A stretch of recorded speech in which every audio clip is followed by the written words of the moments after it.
La seguridad allá es un chiste.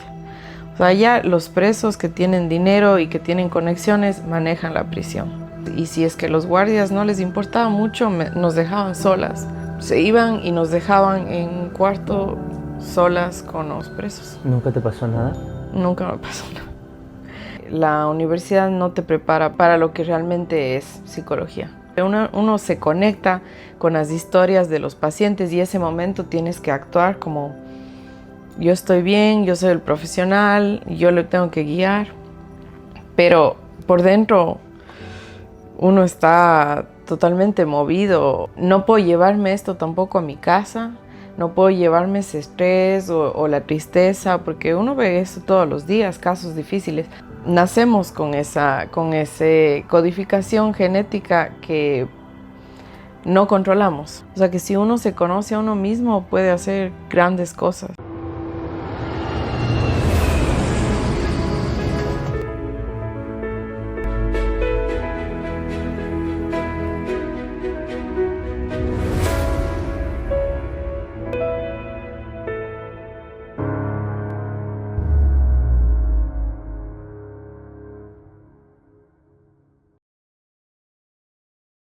Hola, ¿cómo están amigos? Bienvenidos a un capítulo más de Aprende, Emprende, Viaja, el podcast by Cristian Rosas. Muchas gracias por seguirnos. Bienvenidos a este capítulo que va a ser muy especial. Tenemos a Ana Merchán. Ella es psicóloga clínica con una maestría en mediación familiar. Corrígeme si estoy mal. Y nos va a traer un tema muy interesante con respecto a la migración, con respecto a los problemas o los traumas que muchas veces salen cuando estamos solos, cuando estamos sin familia, sin ese núcleo cercano, amigos, familia. Y al estar lejos creo que es un tema muy importante que podamos tratar. Hay muchas personas que a veces quieren venir y no saben el problema que van a tener con eso. Entonces, Ana nos va a ayudar muchísimo. Bienvenida a mi podcast. Muchísimas es un gusto gracias. tenerte aquí. Resulta que sí nos habíamos conocido hace algún tiempo atrás. Estábamos un poco conversando backstage acerca de en una reunión que tuvimos en Halloween. Así que bueno, nos habíamos conocido, pero ahora sí estamos de aquí como profesionalmente con este tema. Bienvenida. Muchísimas gracias por invitarme. La verdad siempre me gusta participar en todo lo que sea de la comunidad latina, porque creo que también hay mucho estigma todavía en salud mental, en mostrarse vulnerable, en todos los problemas que pueden venir como migrante, y es una comunidad que es muy aprensiva todavía al hecho de buscar ayuda y de pedir ayuda y decir cuando necesito ayuda o no estoy bien. Entonces me parece siempre en lo que sea estoy involucrada y me gusta participar. Genial. A mí también es algo que me gusta mucho el ayudar, y por eso mismo está hecho este podcast de aquí, porque a veces pagar una consulta de un profesional no solo nos cuesta dinero, sino no creemos que lo podemos hacer todos solos. Y creo que yo he aprendido aquí que eso es una equivocación muy grande. Todas las personas necesitamos todos los días aprender algo, y que si es que es de un profesional es mucho mejor. Así que bueno, entremos en materia. Cuéntanos un poco de ti. ¿Quién es Ana? Bueno, es un proceso en construcción, digo yo. Bueno, yo tengo 35 años. Migré a Canadá, a Vancouver, hace 5 años y me convertí en residente permanente justo por Navidad, más o menos. Que me llegó ya Este año pasado. Sí. O sea, te tardó 4 años el obtener la residencia. En obtener la residencia desde que llegué, sí, 4 años en total. Ajá. Y bueno, he estado en ese proceso como medio de reinventarme, porque aquí mi carrera ha tomado un giro totalmente diferente a lo que tenía yo planeado o a lo que hacía en Ecuador. Entonces me tocó, sí, buscar diferentes maneras de encontrar trabajo, de irme por las ramas y no necesariamente aquí llegar y ser psicóloga clínica como había sido, o en educación, que también es algo que hacía, sino me tocó empezar de cero. A ver, volvamos un poquito a los inicios. Cuéntanos en qué colegio te graduaste. Entiendo, nos dices tu ciudad para que el resto entienda un poco el contexto. Yo sé de dónde es.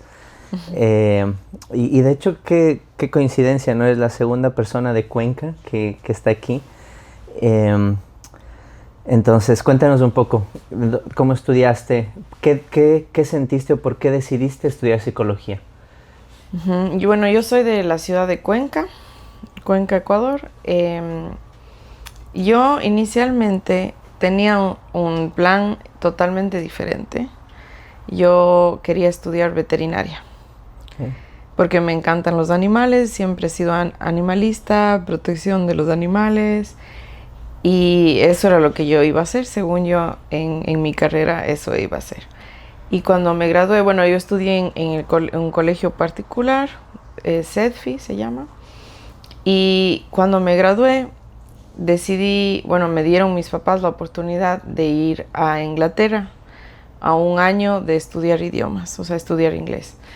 Y tomé esa oportunidad y en ese año, o sea, convirtiéndome en migrante por primera vez a los 18 años, descubriendo el mundo de una ciudad pequeña a Londres, que es inmensa. Es una ciudad es dividida por zonas, son 8 zonas, y vivir en la zona 3 está a 1 hora de downtown, o sea, es enorme. Y empecé ahí como a hablar con personas, a descubrir otras culturas, otras maneras de vivir. Me empecé a interesar en esto de cómo funciona el cerebro y por qué a las personas les cuesta más socializar, por qué otras personas son más tímidas, los tipos de personalidad. Empecé como a preguntarte qué sucede, qué sucede en la mente, por qué es así, exacto, porque también me fue duro adaptarme.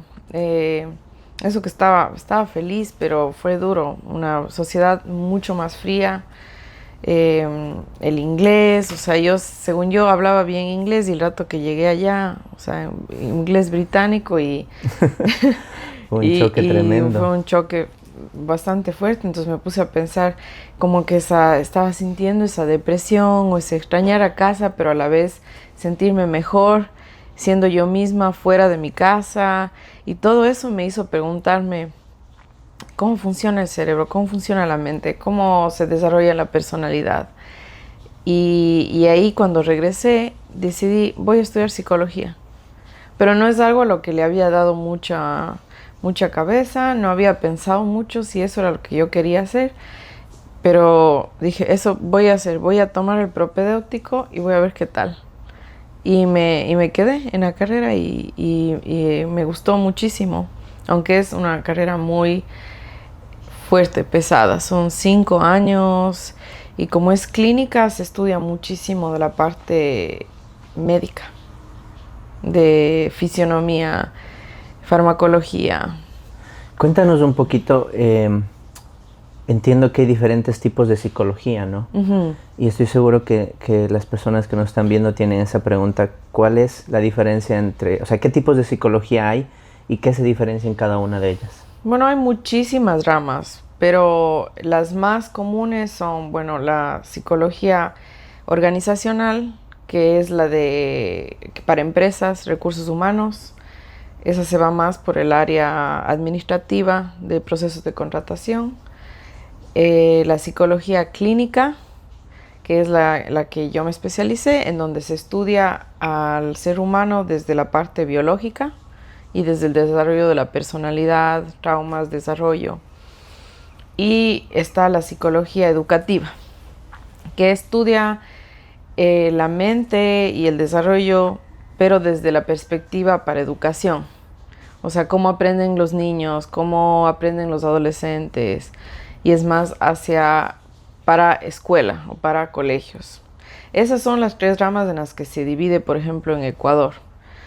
Era un año, en mi época, era un año general, uh-huh, y después ya se especializaba en cada quien escogía su rama. Ahora sé que ya directamente desde el inicio es una carrera separada, pero dentro de la psicología clínica hay muchísimas subespecializaciones. Hay gente que se especializa en neurología y en estudiar los CAT scans y para diagnóstico. Hay personas que es psicoterapia, que es lo que yo hago, que es dar terapia.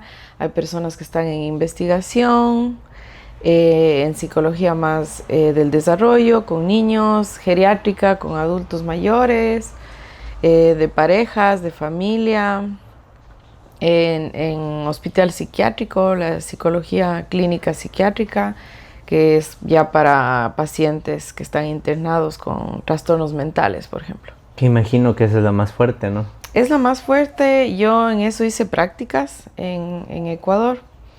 Y claro, estuve en la unidad de esquizofrénicos, también en la prisión. Yo hice mi tesis para graduarme en la cárcel de varones en alta peligrosidad, en alta seguridad. O sea, ¿En qué cárcel de Ecuador? En la de Cuenca, que es de la SUAY en realidad. O sea, es de la zona regional, sí. Es de toda la zona. Entonces estaba con personas con sentencias largas. ¿Por qué decidiste por psicología clínica? Porque me interesaba más la parte como de estudiar a las personas y no tanto la parte de recursos humanos o contrataciones. Me interesaba entender cómo se forma la personalidad. O sea, qué es lo que hace que una persona sea como es, qué cosas determinan cómo va a ser, qué tendencia, qué problemas pueden haber, la biología versus la educación. Todo eso siempre me interesó muchísimo más que la parte de organizacional o educativa. Me llamó mucho la atención que dijiste y hice un viaje en el tiempo de qué hubiera pensado yo, obviamente sin ser profesional, pero imagino que al estudiar te dan todo este tipo de guías, pero encontrarse en la cárcel con personas que seguramente han matado y tienen unos pensamientos muy fuertes, muy, no sé qué palabra sea profesional usarla, pero como persona, ¿no te daba miedo? ¿No tenías esa sensación de que, y si me hacen algo, y si es que la persona sale de sus cabales y no sé? He visto tantas películas de que los psicólogos, obviamente son profesionales, pero no dejan de ser humanos, ¿no? Uh-huh. Sí, es una muy buena pregunta. La verdad es que es muy duro. O sea, yo hice mi tesis con una amiga y las dos decíamos después, ¿qué estábamos pensando? O sea, además hicimos Ana de varones. Exacto. Como de mediana a alta peligrosidad. O sea, con personas que no era solo un robo, eran personas que habían matado, personas que tenían años de récord criminal, abusadores. Sí, o sea, eran personas peligrosas. Y al inicio yo como en ese momento joven y todo, dije, va a ser increíble, va a ser divertidísimo estudiar cómo funcionan, estar ahí. O sea, yo como todo súper fuerte. Y ya una vez estando ahí me di cuenta lo duro que es. O sea, porque uno no pierde ese lado humano. Primero, lo que no me imaginé que iba a pasar es verles a ellos también como humanos y como personas que no tienen ayuda, que no es realmente rehabilitación social, que no tienen suficiente terapia, que a veces, como no les rehabilitan realmente, regresan a seguir siendo antisociales, que van a hacer los mismos crímenes, que la sociedad no les rehabilitó, no les ayudó, no les apoyó, y que ellos también sufren muchísimo, por un lado. Y por otro lado, claro que sí, había momentos en los que habían riesgos, porque la seguridad allá es un chiste. O sea, allá los presos que tienen dinero y que tienen conexiones manejan la prisión. O sea, yo veía, tenían celulares, tenían armas, tenían acceso a muchísimas cosas que no eran legales. Y también los guardias tenían como sus favoritos, sus preferidos, y si es que los guardias no les importaba mucho, nos dejaban solas. Como que, cambio de guardia, o se iban y nos dejaban en un cuarto solas con los presos. ¿Nunca te pasó nada? Nunca me pasó nada. Nunca nos pasó nada. Y yo estuve en dos haciendo esa investigación, y también di parte de la universidad, di terapia en la cárcel de Azogues, de otra ciudad. Y ahí sí estaba casi que sola con los presos, como en el patio, y con gente peligrosa y sola. ¿Cómo controlar o cómo sacar esa fortaleza? Porque profesionalmente se entiende que te entrenan o que estudias o te preparas para situaciones fuertes. Pero una cosa es la teoría. ¿Cómo hacerlo en la práctica? Yo digo que realmente la universidad no te prepara para lo que realmente es psicología. Porque cuando estás sentado ahí con los libros y te están explicando los casos y tú estás analizando del manual diagnóstico, no tiene nada que ver con salir a la realidad. O sea, ellos no te preparan para lo que implica. Y por eso muchas personas, cuando empiezan las prácticas, se retiran de la carrera. Como que ahí dicen, no, esto no es para mí. Porque te toca ver eso, te toca ver adicciones, centros psiquiátricos, también en la salud pública. Yo también hice las prácticas en el centro de salud pública, entonces me tocaba ver casos muy, muy feos, muy difíciles, por ejemplo, con abuso, con violencia doméstica. Y no hay nada que a uno le prepare para eso, para ese nivel de emocionalmente verse ahí, porque uno está también vulnerable, uno se conecta con las historias de los pacientes, y ese momento tienes que actuar como yo estoy bien, yo soy el profesional, yo le tengo que guiar, pero por dentro uno está totalmente movido o sintiéndose ya quiero llegar a la casa, porque sientes totalmente cansado emocionalmente. Sí, yo me ponía a pensar y decía, debe ser de las carreras más difíciles de estudiar. Y pensaba eso, ¿no? Al final uno siente, y hay personas más sensibles, y sobre todo las mujeres tienen una sensibilidad mucho más alta que nosotros los hombres. Y a veces solo por lo que te dice tu amiga, te conmocionas, te da pena, te da tristeza, te da alegría. Digo, imagínate con una persona que estás viendo todas las semanas, que estás siguiendo un proceso, te debes conectar. Y hay muchas películas, y yo soy, ahora ya no tanto, pero antes veía muchas películas y me gustaban ese tipo de películas de que el psicólogo, la persona que le ayuda, conectaba. Y si tú ves, hay muchos Oscar solo de esos tipos de películas, de que el profesional se conecta tanto con el paciente que o terminan enamorándose o termina, o sea, haciendo una historia de una amistad increíble, se ven como padres de hijos o al contrario, como hermanos, o sea, pero conectan demasiado.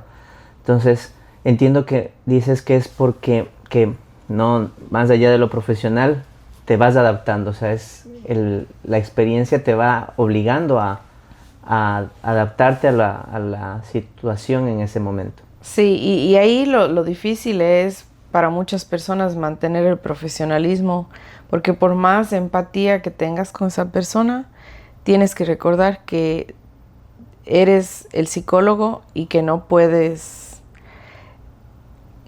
conectarte a ese nivel, porque en el momento que te conectas demasiado ya no estás siendo objetivo.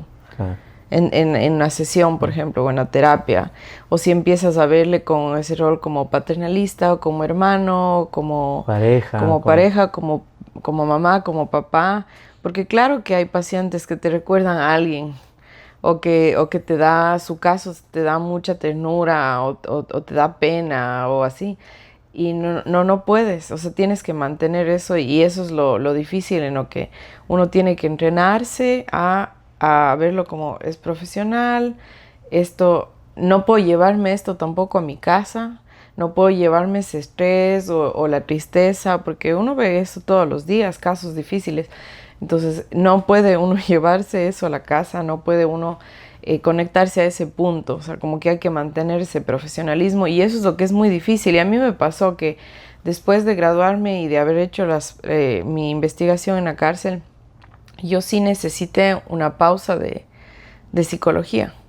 O sea, me dediqué... Te cargaste tanto de Sí. problemas, de O sea, uno ve ahí también lo feo de la sociedad, ¿no? por supuesto. O sea, ve lo feo de cómo funciona a veces la salud pública en nuestro país, cómo funcionan esos sistemas de rehabilitación social. Y llegué a un punto que dije, necesito algo más calmado. Necesito algo en lo que no me afecte tanto emocionalmente. Y me dediqué a la educación por mucho tiempo. Me fui completamente a la otra área de desarrollo y de niños y dejé... Decidiste bajar el nivel Sí. de Sí. esa presión o esa información muy fuerte, porque sí imagino. Sí, muchos casos muy, muy duros, sobre todo bueno, aparte de la cárcel, en los centros de salud. Veía muchas cosas muy, muy fuertes de población de riesgo, gente sin recursos. ¿Podríamos entrar un poco en el tipo de pensamientos que tenemos como personas que nos lleven a asesinar, a maltratar, a hacer cosas que no deberíamos de hacer, al no respetar a la otra persona, porque al final es el que te deja llevar, no sé, por las iras, por la rabia, por el dolor, no sé, tú como profesional, ¿qué crees que hace llegar a ese punto? Hay dos explicaciones. Bueno, la una es la biología. Hay gente que tiene tendencia a ser, por ejemplo, trastornos antisocial, que es el de las personas que generalmente terminan en la prisión, que son personas que no tienen sentimiento de culpa, que piensan en sí mismos, no tienen esa empatía. Entonces ven su beneficio y no ven el daño al otro, o sea, no se conectan empáticamente. O sea, si es que tengo que robar y mato a alguien en el proceso, no sienten culpa, no sienten esa carga de, ay, acabo de matar, sino es como los pasos para llegar a lo que yo necesitaba. Y eso también tiene una explicación, o sea, biológica, herencia de ya un trastorno de personalidad, es un trastorno de personalidad.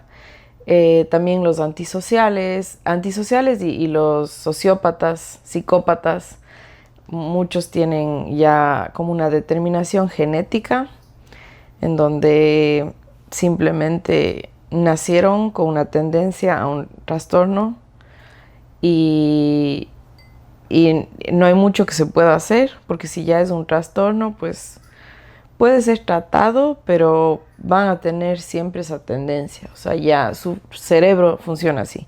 Y la otra, que es la que pasa muchísimo en nuestros países, que es la educación, la crianza y la situación social, en donde vamos a situaciones de extrema pobreza, de maltrato infantil, o sea, un niño que los papás le pegaban todos los días y le maltrataban y que no tenía amor, cariño o paciencia, se convierte después en esa persona que no siente empatía, que no tiene cargo de conciencia, que como fue criada así, se desarrolla así.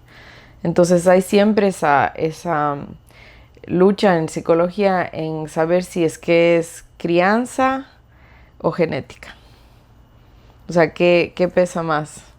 Me acabo de quedar un poco sorprendido que genéticamente una persona puede ya nacer con eso. O sea, quiere decir, generalmente imagino, no sé, si tu papá asesinó, si tu abuelo asesinó en algún momento, uno no puede ni enterarse, por ejemplo, del abuelo. O los bisabuelos. Y yo me hice unos exámenes de ADN hace muchos años, unos 2 o 3 años, buscando un poco mis raíces aquí en Canadá. Y descubrí que mi 5ª generación es mexicana. O sea, desde México, digamos que serían mis tatarabuelos, perdón si me equivoco, pero si sigo investigando más atrás, imagino que alguien estuvo en la guerra, seguramente, ¿no? ¿Quieres decir que en algún punto siempre, y nos puede pasar a todos, porque venimos de una colonización española o francesa, del país que quieran, y hubo guerra, hubo asesinatos, hubo enfrentamientos y hubo violencia? Creo que por eso puede ser que muchas personas, algunas son más violentas que otras. Bueno, en ese caso, por ejemplo, de una guerra o así, era más supervivencia, o sea, como que no mataban por matar, Ajá. ¿sí? No necesariamente eran personas violentas, Ok. sino que no había opción de, bueno, Ok. tienes que ir a la guerra, eres hombre, entre tal a tal edad, vas a la guerra y te toca matar. La cosa es qué tanta culpa sienten y qué tanto placer en matar. O sea, no todas esas personas Ok. son antisociales o son violentas Esa es la porque les diferencia, de tocó. que cuando tú matas Sí, por supervivencia, no eres del asesino, sino te estás defendiendo. te estás defendiendo o qué tanta culpa hay. Culpa. Pero sí, cargamos muchísimas cosas de rasgos de personalidad que van en la genética, generación tras generación, tras generación, tras generación. Y que es algo que nacemos con esa codificación genética que no controlamos. O sea, que controlamos las cosas que elegimos todos los días hacer o cómo hacemos nuestra vida, pero muchas de esas cosas están ya en nuestro ADN. Entonces hay ese componente y el componente ya de cómo fue nuestra crianza, nuestra experiencia. Pero claro que sí hay personas que han crecido en un ambiente más o menos normal y que son psicópatas, porque genéticamente el abuelo, el bisabuelo, alguien era un psicópata. Por eso es que cuando uno va a las citas médicas, muchas veces te preguntan y te dicen, ¿tienes cuéntanos, Antecedentes. este antecedente? Te preguntan de antecedentes tanto como médicos, como hay diabetes en la familia, Exacto. problemas de corazón, alta presión también es problemas psiquiátricos.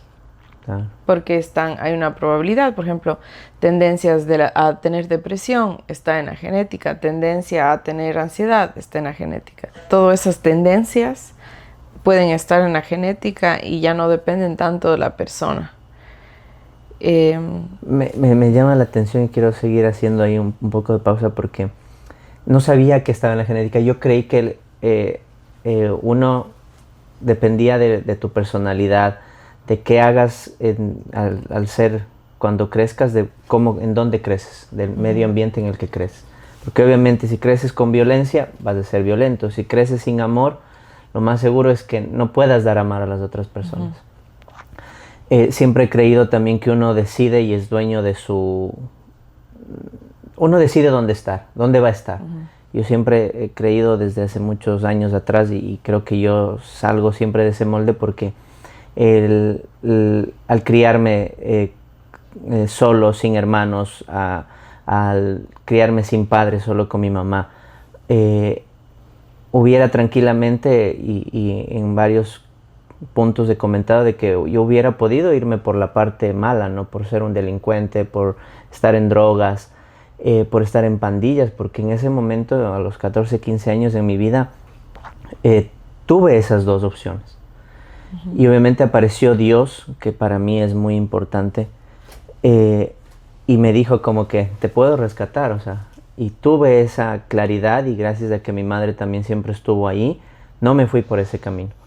Pero hubiera tenido tranquilamente la opción de irme y yo creo que la sociedad o la vida me hubieran dicho como que estás tan mal porque venía de un hogar quebrado, de una madre con un carácter muy fuerte por intentar sacarme adelante, pero que se olvidó o que no tuvo esa parte o sea, el tiempo, de dedicarme tiempo. Al final había vacíos en mi adolescencia que me hicieron equivocarme muy pronto también. Pero creí que era el ambiente el que te obligaba. No sabía que la genética. ¿Podemos cambiar algo de eso en la genética? O sea, saber como que, mira, investigar un poco, mira, tu abuelo o en el caso de las mujeres la neurosis. Hay mujeres más neuróticas que otras. Yo alguna vez estuve con profesionales y decía, todas tienen neurosis. El punto es la diferencia, o sea, ¿qué tan alto es?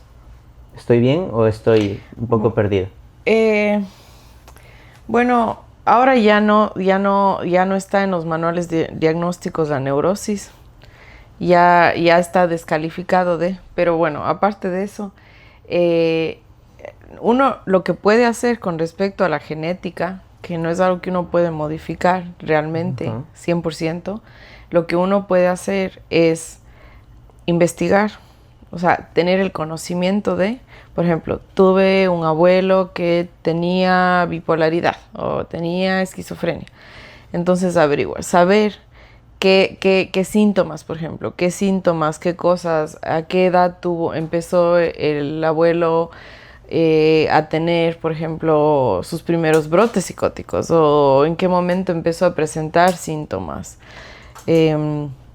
Empezar a informarse es la una, y la otra también, lo que sí se puede hacer es sí cambiar cosas de la vida diaria, como bueno, voy a buscar ayuda, voy a buscar terapia, voy a ser más saludable, voy a buscar hábitos que me ayuden a que eso, a bajar el riesgo porque sí, en eso sí influye, porque si aparte uno tiene la genética y la crianza es aparte complicada, entonces es la combinación perfecta para que las cosas salgan mal. Sí. Pero si hay la genética, pero se hace todo por evaluar de cerca para prevenir, sí se puede a veces prevenir, o a veces eso hace que se acuda a terapia cuando sea necesario, o ayudarse con medicamentos psiquiátricos, pero ya saberlo y ya estar preparado y también el estilo de vida sí ayuda. Me vino a la cabeza, yo soy padre, tengo hijos adolescentes. Obviamente nosotros como padres, ¿qué podríamos hacer? Porque estoy seguro que este capítulo no lo están viendo niños ni adolescentes, pero sí muchos padres o jóvenes que en algún momento van a ser padres, que quieren ser padres. Y ahora las generaciones son muy distintas a las de antes, ¿no? Uh-huh. Como nosotros nos criamos, somos casi de la misma edad. Versus los jóvenes de ahora es un mundo completamente distinto. Uh-huh. Pero nosotros como padres que ya sabemos cómo somos, que estamos curándonos porque los que están viendo esto es porque les interesa ya su salud mental, su salud uh-huh. emocional. ¿Qué pueden hacer profesionalmente para que sus niños desde pequeños vayan minimizando los traumas que muchas veces tenemos por la genética, como nos explicas? La una principal es el tipo de crianza, porque hay los tipos de apego y los estilos de crianza son las dos cosas principales. El tipo de apego, todos tenemos algún tipo de apego que fue en base a cómo nos criaron nuestros padres o figuras más cercanas. Perdón, ¿nos puedes decir qué tipos de apegos hay? Sí, el apego, hay el apego ansioso, el apego ambivalente, el apego seguro. Los apegos son eso, es saber que el niño sabe que las personas que están a su cuidado van a responder a sus necesidades emocionales, físicas. Por ejemplo, el niño llora porque necesita un abrazo y que los papás le van a dar el abrazo, que si tiene hambre los papás le van a dar comida, desde chiquitos. ¿Qué tipo de apego es ese?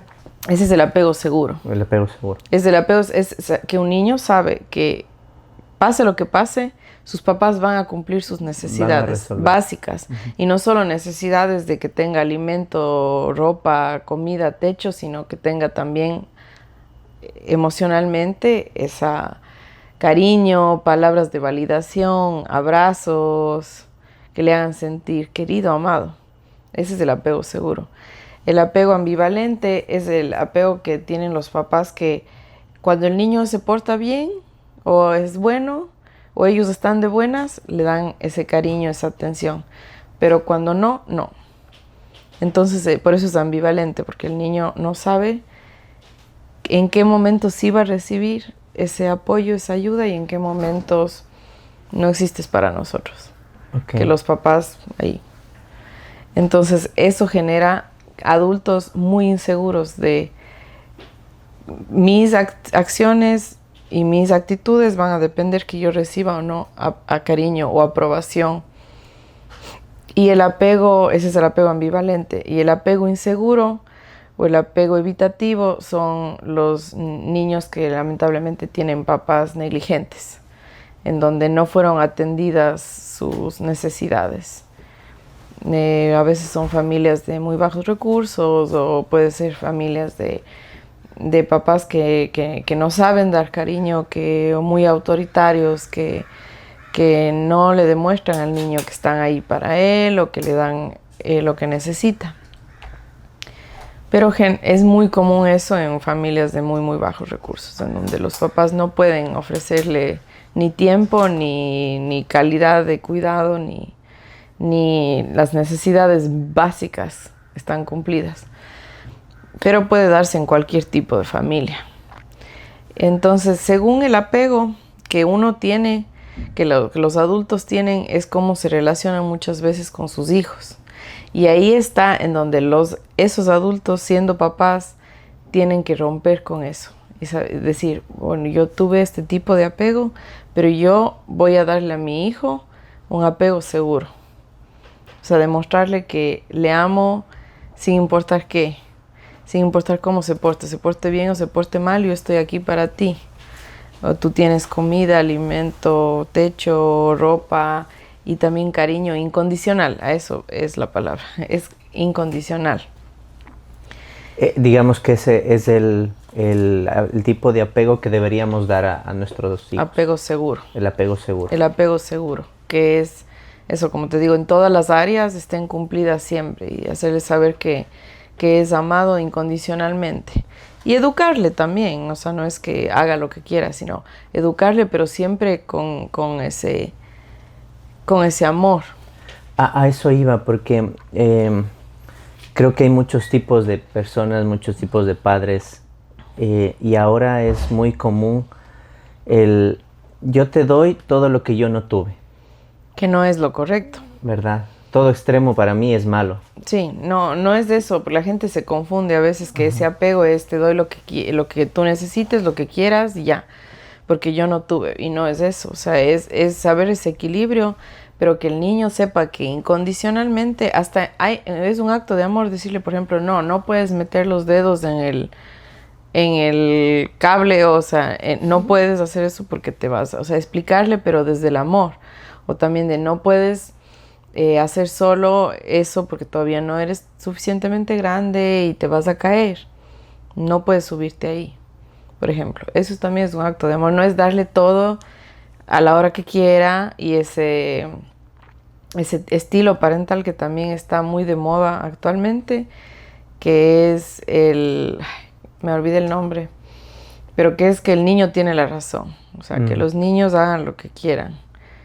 Respectful parenting le llaman aquí, que es todo I understand how you feel, así como súper, siempre todo a nivel del niño, muy suave, no hay consecuencias, no hay reglas, no se utiliza el no jamás, tampoco va por ahí, es un intermedio, pero haciéndole saber siempre que el niño va a tener lo que quiere, va a estar bien, pero que hay reglas, que hay cosas que tienen responsabilidades que tiene que cumplir, o sea, que es un dar y dar también.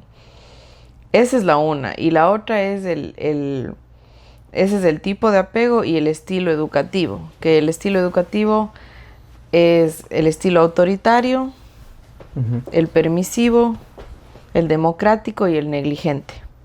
Okay. Esos son los estilos educativos. Que sin importar la personalidad de los padres, hay esos estilos. O sea, el autoritario, como su nombre lo dice, es la autoridad máxima. Se hace lo que yo diga. Que eso eran las generaciones anteriores, que lo que yo diga es ley y los niños no tenían voz ni voto. Era simplemente el típico, el abuelito se hace como yo digo y era como medio militarizante. Los niños sentados calladitos así y que no había esa flexibilidad de que los niños opinen, sean parte de las decisiones, se ha escuchado su voz, sino era totalmente autoritario. Esa era la generación de los abuelos, de los papás, puede ser, hasta nuestros papás. Esa generación era muy autoritaria. Ujú. El otro estilo es el estilo negligente, que es negligente, o sea, no atender las necesidades. Completamente lo contrario. Completamente lo contrario, ni voz ni voto, ni atención, ni autoridad, nada. Simplemente se crían solos, son esos niños que se crían solos. Y los papás están ahí, pero no hacen nada para fomentar la crianza, la educación, nada. Simplemente existen. ¿Cuál crees que es el indicado? El indicado es el democrático. El democrático, que igual los nombres son muy Literales, muy literales. Ajá. El democrático es un intermedio entre yo te explico las cosas, yo soy la autoridad, pero también te escucho, también te explico y te escucho, te entiendo lo que estás queriendo decir, porque los niños también tienen que tener un poco de voz y voto en las cosas. Es ese término medio entre tú puedes tener tu propia personalidad, tus propios gustos, tus propias cosas, pero tienes que seguir también normas de casa. Y ese es el ideal. O sea, es que los papás ofrezcan un apego seguro y un estilo de crianza democrático, en donde el niño es un miembro de la familia que opina, que tiene decisiones, que tiene gustos, pero tiene que hacerse también viven bajo el techo de los papás, tienen que acomodarse a las normas de los papás. Entonces esas son lo ideal. A las personas, hay muchas personas que nos están viendo aquí en Canadá y muchas buscan estos temas porque quieren migrar o ya migraron. ¿Cómo manejar a los niños y adolescentes que recién llegan y que les cuesta ese cambio? Porque como tú dijiste, en nuestros países el autoritario es el que más funciona y yo me crié así. Y yo muchos años crié así a mis hijos. Creo que he funcionado, yo soy como que de eso de que, o sea, mira, ahora soy mucho más democrático y sí, ok, mira, ¿qué necesitas? ¿Qué quieres, Dios? Porque nos han obligado, ¿no? Pienso que la sociedad de ahora te obligó a hacerlo así, pero muchas veces he creído de que eso de darles mucho chance de que hagan o quieran hacer lo que ellos les nazca, no da muchos resultados. Y aquí en cambio veo que es el otro extremo, o sea, como tú dices, es el que no pasa nada y veo a los niños revolcándose en el suelo, en la calle, en los centros comerciales y es su espacio, tiene que dejarles fluir, déjales ser. Y yo me quedo así como que, o sea, ¿por qué en un país como el nuestro venimos de acá y nos topamos con eso? ¿Cómo manejar eso? Es una buena pregunta y es difícil porque no se ha encontrado, con ese estilo actual aquí, no se ha encontrado un equilibrio, porque eso no es un estilo sano, educativo para esos niños, porque los niños también necesitan reglas y necesitan que los adultos les guíen, saber qué conductas son adecuadas y qué no, pero desde una base de amor y de explicarle y de tampoco esa autoridad de no puedes hacer eso. Y encontrar para esos papás que han sido criados de una manera más autoritaria o más tradicional, como es en Ecuador, muchas familias todavía, el migrar a Canadá y encontrarse con ese, que aquí puede ser hasta ilegal algunas de las cosas que allá se hacían, es difícil para esas familias. Entonces, una sería primero buscar recursos, o sea, hay muchísimos recursos aquí de los community centers, de también educación para padres, como de comprender un poco más, también aprender sobre desarrollo. A veces yo creo que a los papás les falta un poco aprender cómo funciona el cerebro de sus hijos, qué es lo que está pasando en su cuerpito, qué es lo que están desarrollando, o sea, a qué edad ya pueden tener un poco más de control sobre su cuerpo, porque a veces sí, decimos, vemos un niño de 2 años ahí haciendo un berrinche y no entendemos que su cerebrito no está desarrollado todavía y que a veces no puede comprender lo que le estamos diciendo. Y entender un poco más de biología, yo digo, y de desarrollo es otra, y que hay recursos para eso. Hay escuelas para padres que se llaman, que son talleres, cursos, para entender un poco mejor cómo funciona y cómo llevar eso.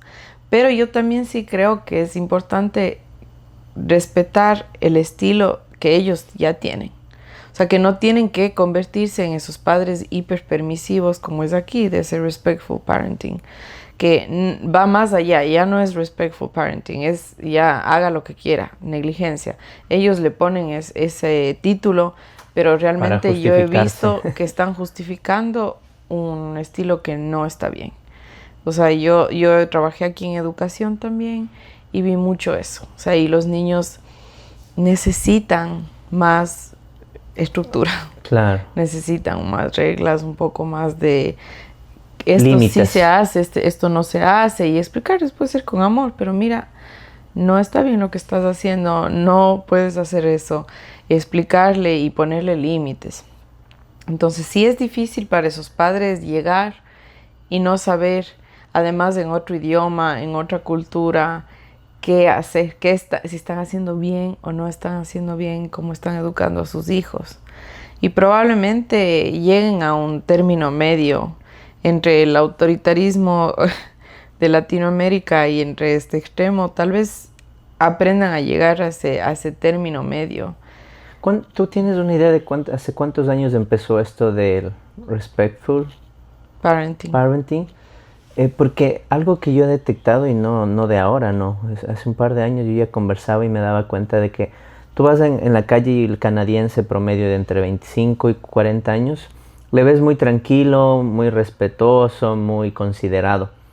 Pero apenas hay algo que sale del contexto normal, del contexto natural, no sé. Alguien de repente se apareció en la calle y estás conduciendo, te gritan y explotan. O están en el trabajo y hay algo que no les sale como quieren y gritan y dicen fuck. O sea, he visto reacciones de personas que dices, wow, o sea, cambió de estar en este nivel a estar acá en nivel de ira. Uh-huh. ¿Crees que eso tiene mucho que ver? Sí, yo creo porque que... Porque están reprimidos, imagino. Aparte de que están reprimidos porque no saben... Esas generaciones que han sido creadas así, que yo veo más ya evidentemente está la generación Z. Como que los millennials todavía no fueron criados así. Sí.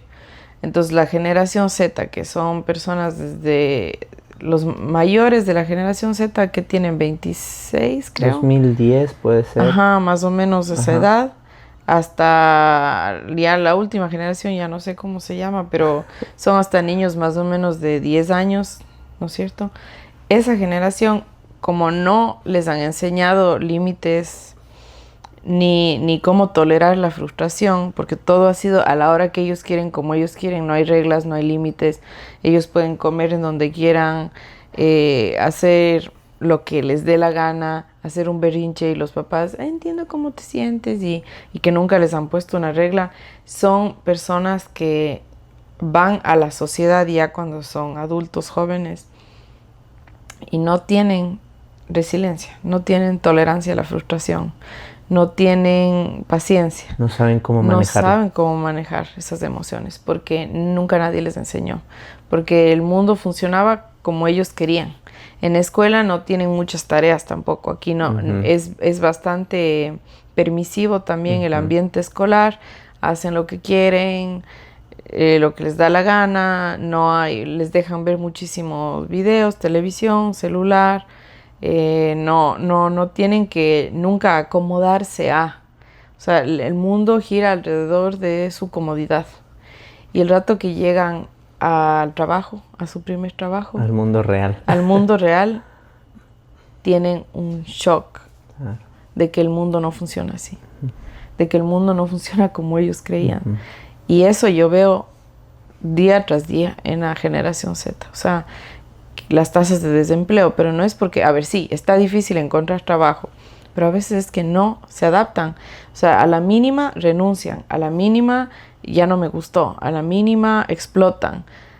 y están teniendo muchísimos problemas emocionales porque no tuvieron eso de niños. O sea, las consecuencias, yo no me cansaba de decirles a los papás, las consecuencias de este estilo parental son graves.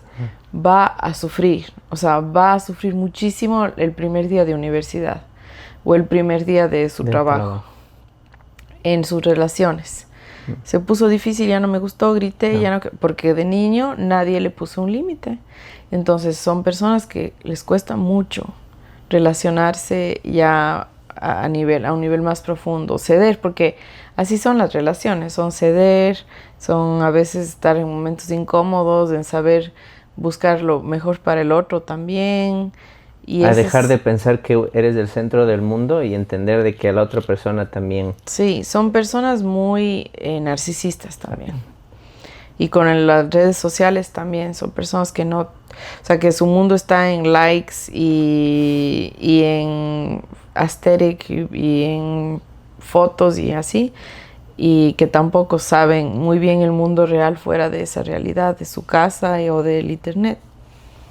Ha nacido un capítulo bastante lleno de información. Estoy, la verdad, con muchas preguntas que me gustaría hacerte, pero el tiempo nos ganó. Así que te quiero invitar públicamente a que hagamos otro capítulo que espero no sea tan lejos, porque casi de la migración no topamos mucho, porque nos fuimos a otros temas que creo que también son muy importantes. Así que vamos cerrando. Te agradezco mucho por tu presencia, por toda la información que nos diste. Y yo siempre cierro el podcast con las palabras que tiene este podcast, que es aprende, emprende, viaja. ¿Qué crees que la persona debería aprender? Bueno, primero te agradezco muchísimo por la invitación y sí, hay temas, o sea, para irse de largo. Entonces, encantada cuando tú quieras, tú me digas y hacemos. Y bueno, algo que creo que todos deberían aprender ahora que hemos estado hablando tanto de la psicología y de la personalidad y de la crianza, es que el autoconocimiento yo creo que es una de las herramientas más poderosas. O sea, creo que las personas deberían adentrarse un poco en conocer su tipo de personalidad, conocer sus traumas, conocer hasta analizar su genética, no necesariamente con un test, pero analizar, preguntar, saber los orígenes, aprender cuáles son sus herramientas, sus mecanismos de defensa, qué cosas todavía tiene que trabajar. O sea, que si uno se conoce a uno mismo puede hacer grandes cosas, porque no tenemos un potencial que no está 100% desarrollado. O sea, utilizamos el 2% de nuestro cerebro. Es increíble, es increíble. Entonces, el autoconocimiento yo creo que es una de las herramientas más poderosas. La segunda palabra es emprende, y es cierto que nació porque yo tengo algunos negocios y siempre he dicho que emprender es la mejor manera de zafarte y de tener tiempo y de tener dinero. Pero en el caso de profesionales le asocio a la palabra de emprender, de tomar acción. ¿Qué crees que una persona debe tomar acción? Bueno, y ahí sí regreso a lo que tal vez en algún momento hablemos más de la migración. Es que yo creo que eso es dar un paso que la gente muchas veces me dice, ay, qué suerte que estás viviendo en Canadá, o qué suerte que hiciste tal cosa o tal otra. Y yo digo, no, o sea, son las acciones que tomé para llegar a donde estoy. Y lo mismo con una carrera. Si uno dice, ay, me encanta esa carrera, quisiera estudiar tal cosa, pero no hace nada al respecto, o quisiera intentar este trabajo, pero no se anima. Y muchas veces yo mismo me hago eso, del autosaboteo, ¿no? Pero yo creo que esa tomar acción, es decir, o sea, quiero migrar, voy a hacer todos los pasos, voy a ver qué necesito hacer para migrar. O quiero hacer esa maestría que tanto me llama la atención, voy a hacer todos los pasos para llegar a eso. Si quiero hacer ese negocio, ese emprendimiento, voy a hacer todas las cosas que tengo que hacer para llegar a eso. O sea, no quedarse en el deseo, en el quisiera, en el me gustaría, sino ver si es que es posible. Primero que nada. y hacer lo posible, ¿no? Yo creo que, como dices, usamos el 2% y en todas nuestras capacidades nos limitamos nosotros mismos. Y para mí por eso es importante este podcast, porque siempre invito y incito a las personas a que se crean de que todo lo podemos lograr con el mismo pasión que, por ejemplo, ahorita está el fútbol y yo ayer pensaba y los anteriores días digo, si le metiéramos la misma pasión que le metemos a ver que un equipo gane, que esa felicidad que nos causa el que lograron un resultado, que recién Ecuador pudo ganar a Alemania, que muchas veces pensábamos imposible, y decía, si usáramos lo mismo, esa misma pasión para lo que nosotros queremos, profesionalmente, emocionalmente, sentimentalmente, de familia, de amigos, de carrera, de sueños, de viajar, o sea, creo que este mundo sería mejor, ¿no? 100%. ¿Estás de acuerdo? Sí, 100%. Y la última palabra es viajar. A mí me encanta viajar. Entendí que tú ya estuviste también en Londres. ¿A qué país te gustaría ir de los que no has ido? ¿Y por qué? Es difícil esa decisión porque me encantaría, me gusta mucho viajar. Cuando estuve, también hice mi maestría en España y viajé mucho por Europa.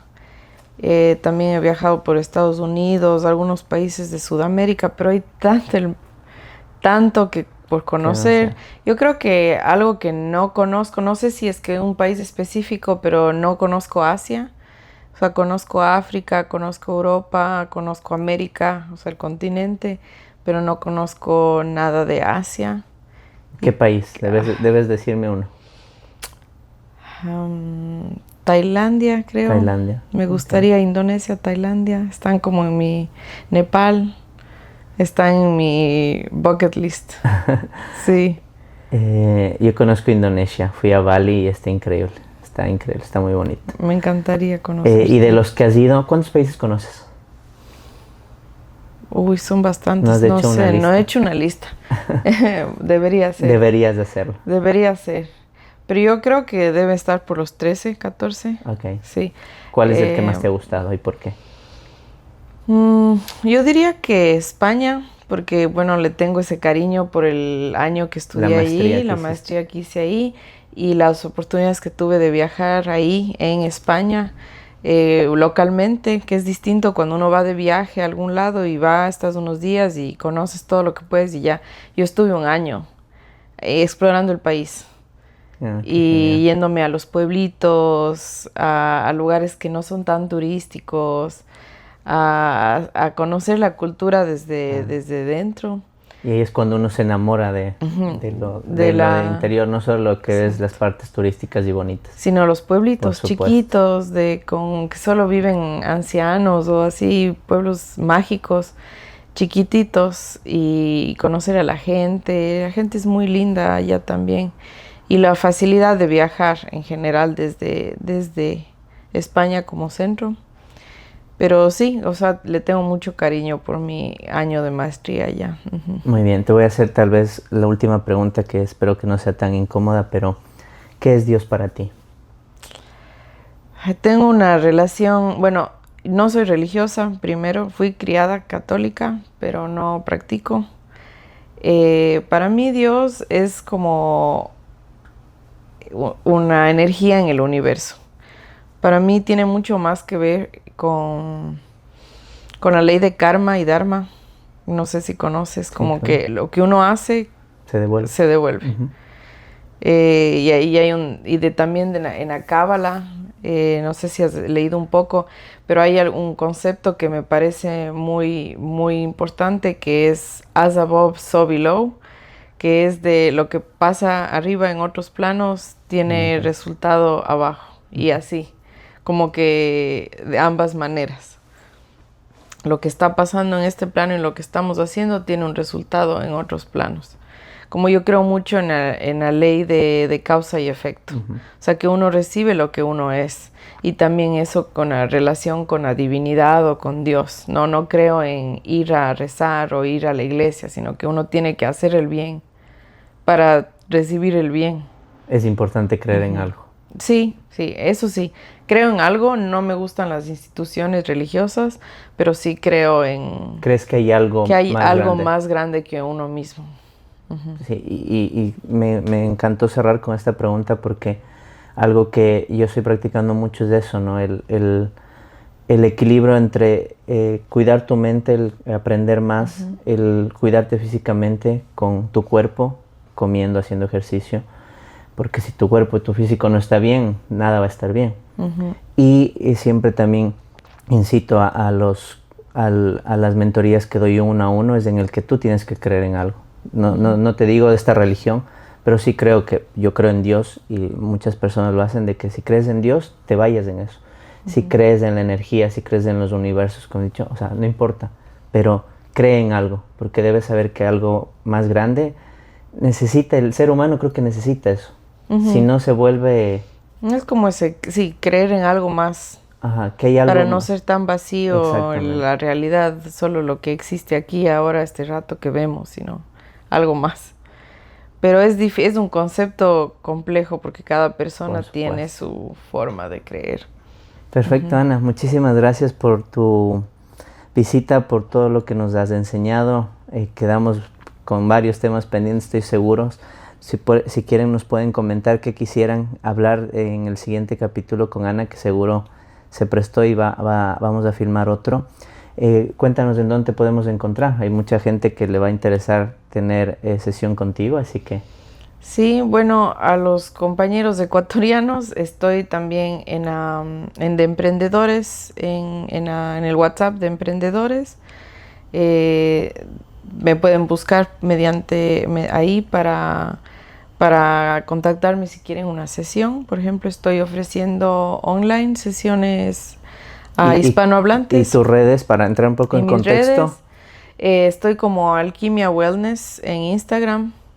Okay. Alquimia Wellness, o sea, Alquimia-Wellness. Ahora va a Ahí aparecer. puede aparecer ahí. Sí. Y también ahí está mi correo, que es anisamb@hotmail.com. Y sí, ahí me pueden contactar. Estoy ofreciendo, también hago sesiones de terapia somática, que es utilizando más el cuerpo en vez de solo la terapia hablada. Oh, mira, ya ven, ahí tenemos otro tema que seguro que van a preguntarse qué es eso. Yo también lo estoy haciendo, así que en el siguiente episodio síganos, no se olviden dar compartir. Recuerden que compartir es bueno y seguro esta información le va a servir a alguien.